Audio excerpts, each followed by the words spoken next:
आज हम रिस्टेड and poor dad का अध्याय नंबर 2 पढ़ने जा रहे हैं। आपके ही चैनल साइंस राज पर आपका स्वागत है। इस अध्याय को स्टार्ट करने से पहले, इस अध्याय का नाम है अमीर लोग पैसों के लिए काम नहीं करते। तो इस स्टार्ट करने से पहले यदि हम रिस्टेड एंड पुअर डैड की बुक में सबसे पहले दिया हुआ है, डैडी क्या आप मुझे बता सकते हैं कि अमीर कैसे बना जाए। जो बच्चा है वो सवाल पूछ रहा है डैडी से, अमीर कैसे बना जा सकता है, आप मुझे बता सकते। ये सुनते ही मेरे डैडी ने अपना शाम का अखबार नीचे रख दिया। बेटे तुम अमीर क्यों बनना चाहते हो? डैडी ने बेटे से पूछा, तुम अमीर क्यों बनना चाहते हो?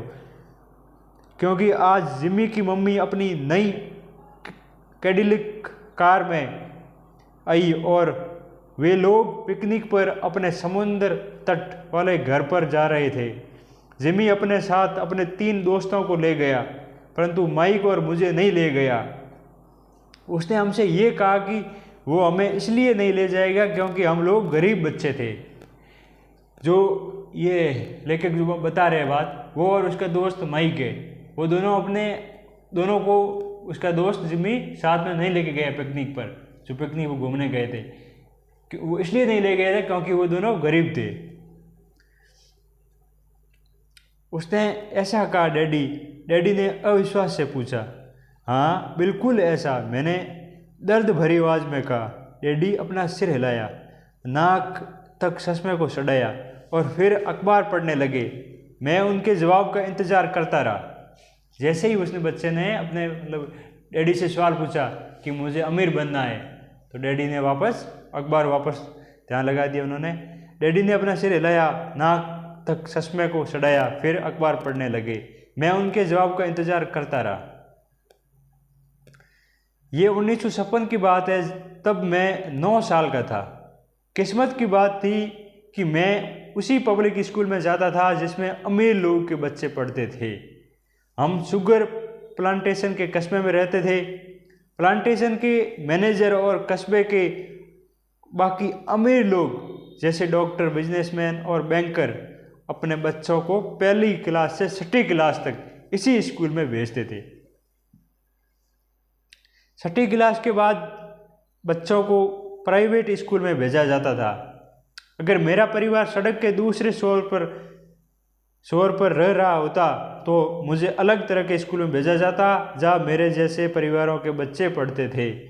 6ठी क्लास के बाद इन बच्चों की तरह मैंने भी पब्लिक, इंटरमीडिएट और हाई स्कूल किया, क्योंकि उनकी ही तरह मेरे लिए भी प्राइवेट स्कूल जाना संभव नहीं था। लेकिन ये बता रहे हैं कि जो मेरी कॉलोनी थी वो अमीर लोगों की कॉलोनी थी। यदि मेरा उस छोर पर घर न होकर थोड़ा अलग हो जाता तो मैं भी गरीब बच्चे पढ़ते हैं, मैं भी वहीं पर पढ़ता था। लेकिन मेरी किस्मत अच्छी थी कि मैं अमीरों के बीच में रहता था। जो अमीर बच्चे थे वो 6ठी पहली से 5वीं तक या 5वीं तक, 6ठी के बाद में वो हाई स्कूल में अलग भेजते थे, बाकी उसी स्कूल में भेजते थे।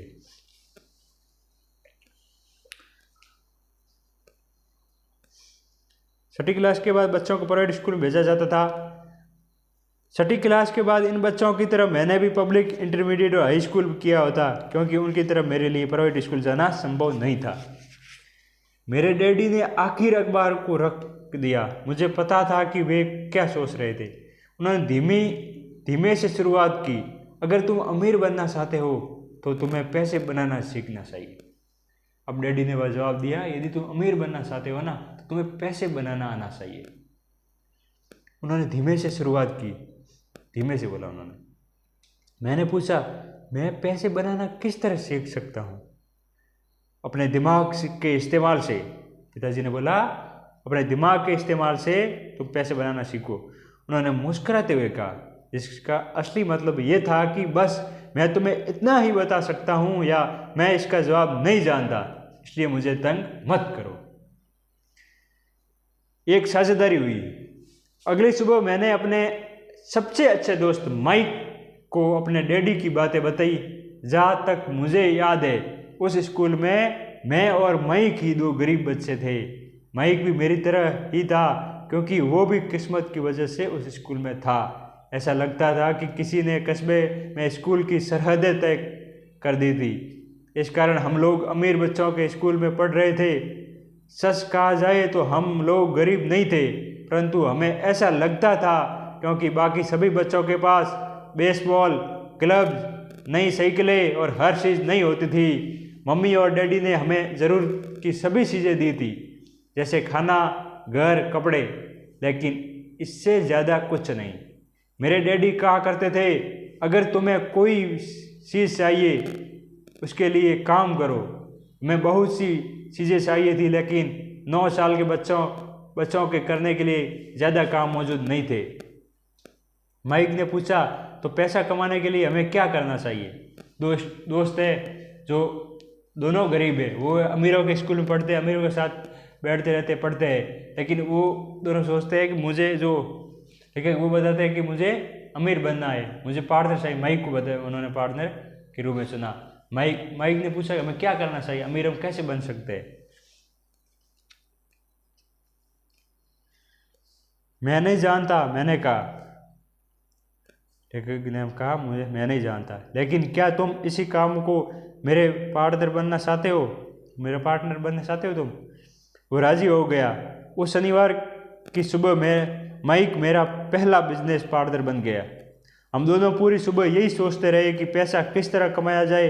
कभी कभार हम उन बेफिक्र बच्चों के बारे में बातें करते रहे जो जिमी के समुद्र तट ताले घर पर मज़े कर रहे होंगे।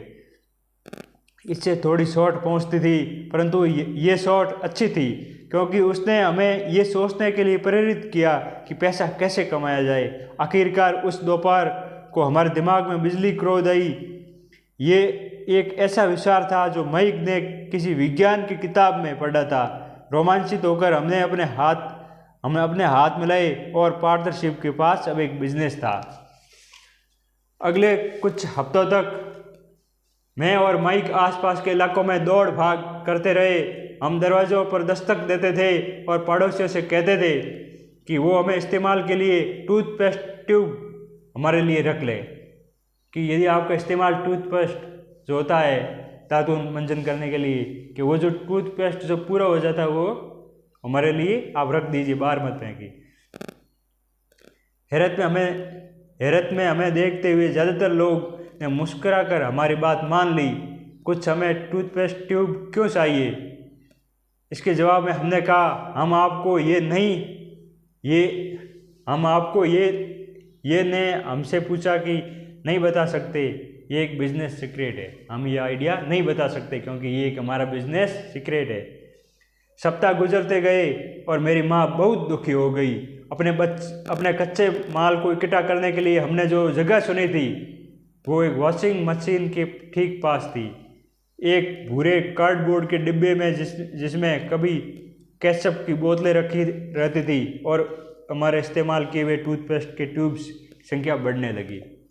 जो ये दोनों माइक और जो ये बता रहे दोनों, ये जो आपस में ये टूथपेस्ट इकट्ठे कर रहे हैं और उन्होंने जो जगह चुनी वो वॉशिंग मशीन के जस्ट पास में चुनी।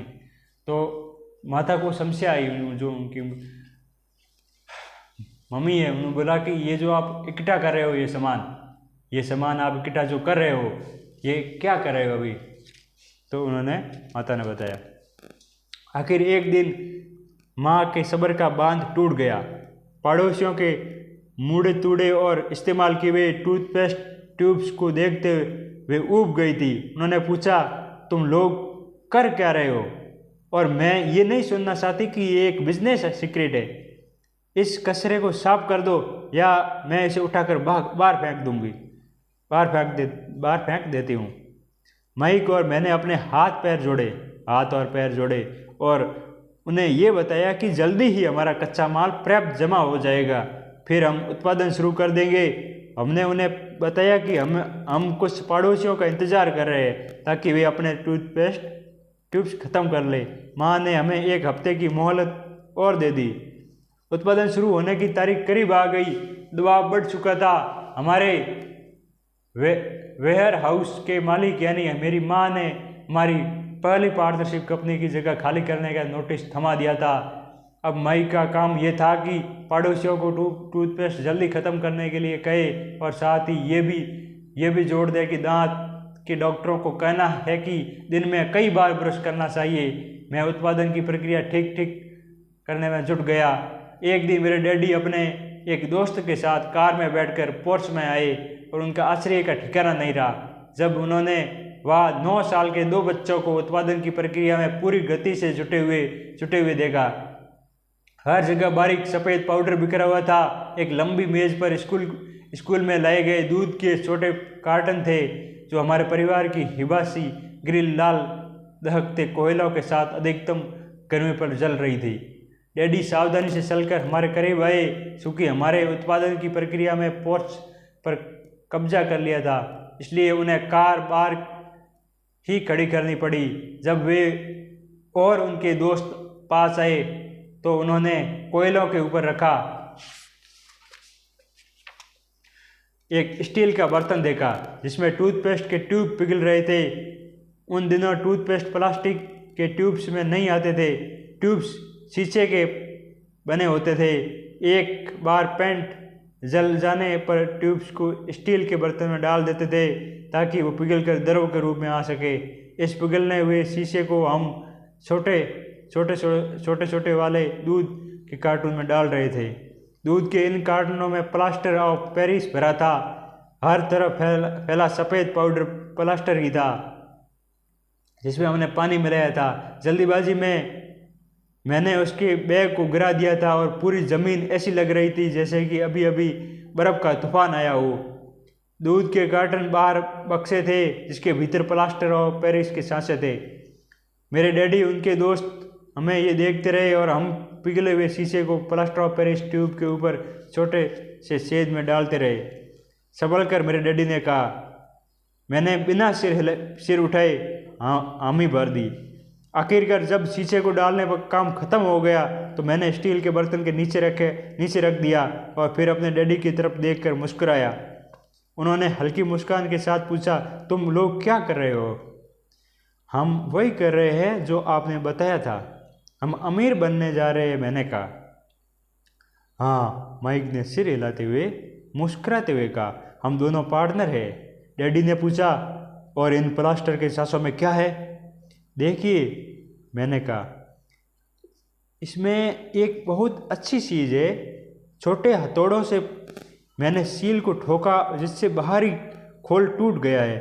सावधानी से मैंने ऊपर के आधे प्लास्टर को हटाया है और जस्ते का भी एक सिक्का बाहर गिर गया है। हे भगवान, मेरे डैडी ने कहा। तो तुम लोग जस्ते के सिक्के डाल रहे थे? बिल्कुल सही, माइक ने कहा। हम वही कर रहे थे जैसा आपने हमसे कहा था कि हम पैसा बना रहे थे। डैडी ने क्या कहा था? पैसा बनाना सीखो। लेकिन उन्होंने पैसा खुद ने बनाना शुरू कर दिया। मेरे डैडी ने दोस्त जोर से हंसने लगे और मेरे डैडी भी मुस्कुराए और उन्होंने अपना सिर हिलाया। उनसे सामने आग और टूथपेस्ट ट्यूब्स के बक्से के हाथ सफ़ेद धूल के लिपटे हुए 2 बच्चे खड़े थे जो इस कान से उस कान तक खुलकर मुस्कुरा रहे थे। उन्होंने हमसे कहा कि हम सब कुछ छोड़कर उनके साथ चले और घर के सामने वाली सीढ़ी पर बैठे। मुस्कुराते उन्होंने हमें जालसाजी शब्द का मतलब समझाया। हमारे अपने धराशायी हो गए थे, हमारे सपने धराशायी हो गए थे। तो आपका मतलब है कि ये गैर कानूनी है? माइक ने कांपती आवाज़ से पूछा कि सिक्के बनाना एक गैर कानूनी है? सिक्के हम नहीं बना सकते सर। सिक्के कौन बनाता है? सिक्के एक गैर कानूनी है। छोड़ो भी, डैडी के दोस्त ने कहा। हो सकता है कि बच्चे अपनी जन्मजात प्रतिभा को विकसित कर रहे हो। मेरे डैडी ने उन्हें घूरते रहे। हाँ, ये गैर कानूनी है, डैडी ने नरमी से कहा। परंतु तुम लोगों ने ये साबित कर दिया कि तुम में बहुत ज़्यादा रचनात्मक और मौलिकता विचार है। इसी तरह आगे बढ़ते रहो, मुझे तुम पर गर्व है। निराश होकर माइक और मैं करीबन 20 मिनट तक चुपचाप अपना सिर पकड़कर बैठे रहे। सपना जब खत्म हो जाता है ना, तब यही हाल होता है। सपना निराश एक 20 साल के बच्चे को बता जाते हैं। चलो ठीक है, चुपचाप अपना सिर पकड़ के बैठे रहे। उसके बाद हमने सारा अठाला साफ करना शुरू किया। पहले ही दिन हमारा बिजनेस चौपट हो गया था। पाउडर साफ करते हुए मैंने माइक की ओर देखा और कहा, मुझे लगता है कि जिम्मी और उसके दोस्त ठीक कहते हैं, हम सचमुच गरीब है, हम सचमुच गरीब ही है। जब मैंने ये कहा कि तब डैडी बस जानने ही वाले थे। बच्चों, उन्होंने कहा, तुम गरीब तभी कहलाओगे जब तुम लोग हार मान लोगे।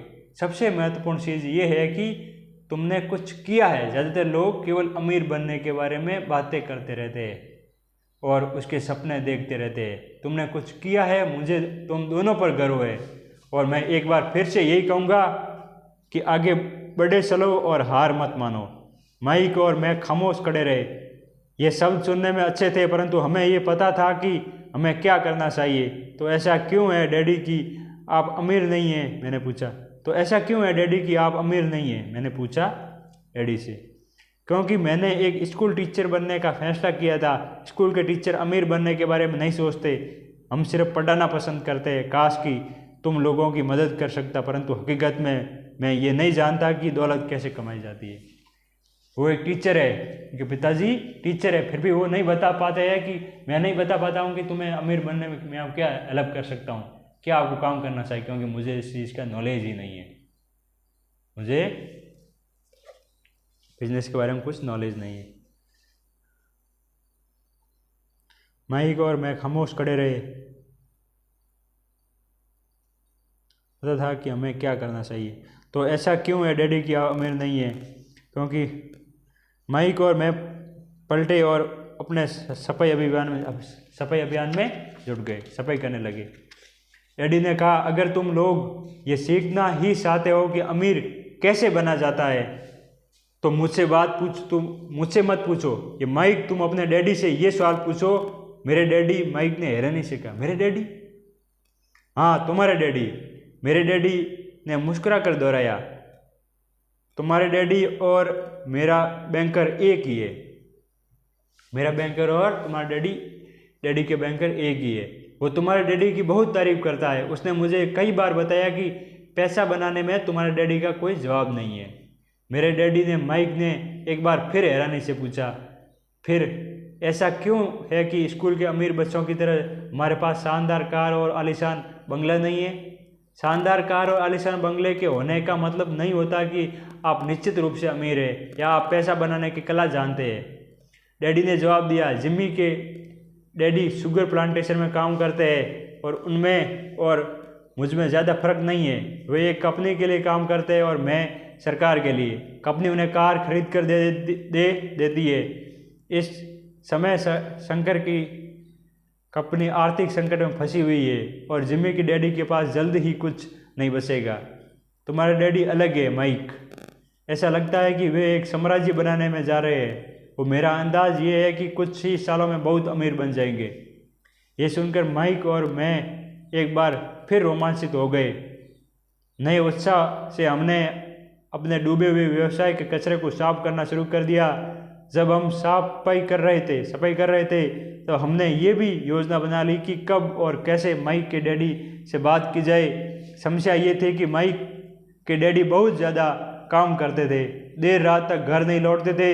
माइक के डैडी के पास कई warehouse, construction company, stores की श्रृंखला और 3 रेस्तरां थे। रेस्तराओं के कारण उन्हें घर लौटने में देर हो जाती थी। सफाई खत्म करने के बाद माइक बस पकड़कर अपने घर चला गया। वो अपने डैडी से बात करने वाला था, चाहे वो कितनी ही देर से घर लौटे, और उनसे पूछने वाला था कि क्या वे हमें अमीर बनाने में तरकीब सिखाने के लिए तैयार है। माइक ने मुझसे वादा किया कि जैसे ही अपने डैडी से बात कर लेगा वो मुझे फ़ोन करेगा, चाहे कितनी देर के न हो जाए। फ़ोन रात 8:30 आया। ओके, अगले शनिवार, मैंने कहा और फ़ोन रख दिया। माइक के डैडी माइक को मुझसे मिलने के लिए तैयार हो गए। शनिवार सुबह 7:30 बजे मैंने शहर की दूसरी हिस्से में जाने के लिए बस पकड़ी।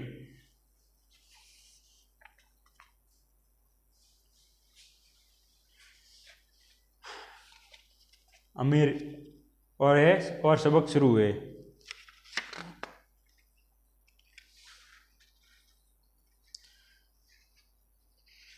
फिर अगला जो नेक्स्ट वीडियो जो हम आगे लाएंगे, आगे आपको बताएंगे आगे क्या क्या होता है, क्या नहीं होता है। एक मेरा छोटा सा आपसे निवेदन है, यदि आपको वीडियो थोड़ा अच्छा लग रहा है और आपको लगता है कि ये कहानी मुझे और आगे वास्तव में हमारी थोड़ी बहुत हेल्प हो रही है, प्लीज़ वीडियो को लाइक शेयर और सब्सक्राइब ज़रूर करें।